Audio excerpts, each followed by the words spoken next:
बिस्मिल्लाहिर्रहमानिर्रहीम। मैं 3 एक बातें करूँगा। सबसे पहली बात तो ये है कि ये कठपुतली हुकूमत इस्लामाबाद के बल्दियाती इलेक्शन को इल्तवा करने के लिए आज कोई बिल पेश कर रहे हैं। हमारी इन्फॉर्मेशन के मुताबिक मैं उनको वार्न करता हूँ कि ये आप कितनी दफ़ा इलेक्शन से भागोगे, बकरे की माँ कब तक खैर बनाएगी। आपने बिलाखिर इस नेट में आना है और अगर ये एक्ट कोई पास हुआ तो हम इसको इंशाल्लाह चैलेंज करेंगे। आपने ECP की इलेक्शन कमीशन ऑफ पाकिस्तान की बेईमानी और बददियानती को आप यहाँ से मुलाजा करें कि इन्होंने 3 दिन दिए थे नॉमिनेशन फॉर्म जमा कराने के लिए, फिर 8 दिन दे दिए, एक्सटेंशन कर दी कि जी आप नॉमिनेशन फॉर्म मजीद जमा कराएं। इसलिए कि हुकूमत के साथ ये मिले हुए थे ताकि ये नया एक्ट ले आएँ और इस एक्ट की रोशनी में ये तब्दीली ले आएँ और इलेक्शन का इल्तवा कर दें। दूसरा इनका मकसद ये है कि चेयरमैन और वाइस चेयरमैन का इलेक्शन डायरेक्ट ना हो, ताकि सिर्फ काउंसलर का इलेक्शन आए और फिर जिसको चाहे हम उठा लें या जिसको चाहे रिश्वत दे के चेयरमैन बनाएं, फिर उस चेयरमैन के जरिए हम मेयर बना सकें।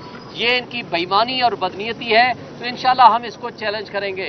लिहाजा ये इन कठपुतलियों की साजिश है कि किसी तरीके से इस्लामाबाद की इलेक्शन ना हो और यहाँ फेडरल कैपिटल में, ताकि वो कठपुतली अपना राज कायम कर सकें। नंबर 1। नंबर 2 बात मैं करना चाहता हूँ कि इस वक्त बहुत संजीदा बात है। इमरान खान की ज़िंदगी हमारे लिए बहुत अजीज़ है।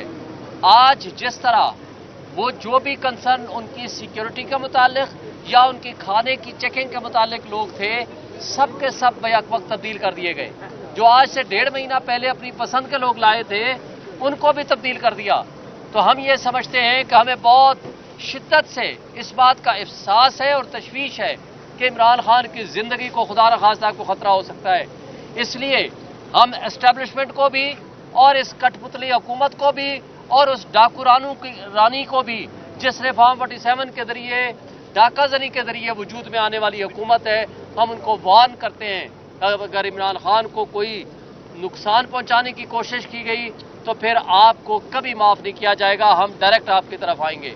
तीसरी और सबसे अहम बात जो है वो ये है कि 8 सितंबर का जलसा मैडम अलीमा बाजी ने पहले ही कह दिया है, इमरान खान साहब ने आज फिर उसको दोहराया है, किसी सूरत मुलतवी नहीं होगा। खा इमरान खान साहब का कोई नाम लेकर आकर कहे तब भी मुलतवी नहीं होगा। पूरी कौम उसके लिए तैयारी करे। और आखिरी बात, जिन कठपुतलियों को आपने मुसल्लत किया है, मैं एस्टेब्लिशमेंट को कहना चाहता हूँ, वो कौन सी क्वालिफिकेशन है मोहसिन नकवी में? सिर्फ यही क्वालिफिकेशन है कि उसने बीवी के नाम वहाँ दुबई में अपनी प्रॉपर्टीज बना ली मनी लॉन्ड्रिंग के जरिए? क्या ये क्वालिफिकेशन है कि गंदम स्कैंडल में उन्होंने बिलियंस ऑफ रुपीस के माल खा गए अनवार काकड़ के साथ मिलकर और शहबाज शरीफ के साथ मिलकर?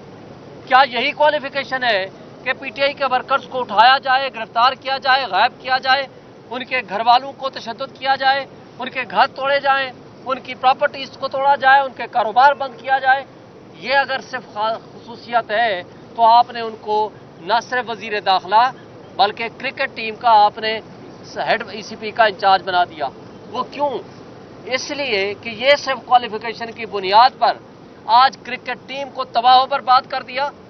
वो उसकी आपके बारे में सारे दोस्त हमारे बता चुके हैं। दूसरी बात, जो दाखिला की सिक्योरिटी के सूरत हाल है, आप खा कच्चे के डाकू को पंजाब को देख लें, खा वो सिंध को देख लें, या आप बॉर्डर्स पे देख लें, या आप बलूचिस्तान को देख लें, या इवन आप KP को देख लें, हर जगह की इतनी बदतरीन सूरत हाल है। इसलिए कि लोग आपकी तरफ उंगली उठा रहे हैं। चॉइस आपका है, एस्टेब्लिशमेंट का चॉइस है। इसलिए आज भी वक्त है कि अपनी पॉलिसीज़ को रिकंसीडर करें, जमहूरियत को चलने दें, जमहूरियत को तमाशा और ढोंग और ड्रामा मत बनाएं, और जिनको हक के हुक्मरानी अवाम का है, जिनको उन्होंने नुमाइंदे मुंतखब किए हैं, उनको दे हक के हुक्मरानी। इमरान खान पाकिस्तान की अलामत है, फेडरेशन की अलामत है, वाहिद लीडर है जो पूरे पाकिस्तान और चारों सूबों इस्लामाबाद, GB, गिलगित बल्तिस्तान और कश्मीर में अल्हम्दुलिल्लाह मोस्ट पॉपुलर लीडर है।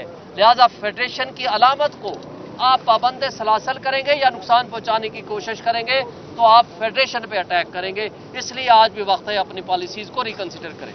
शुक्रिया।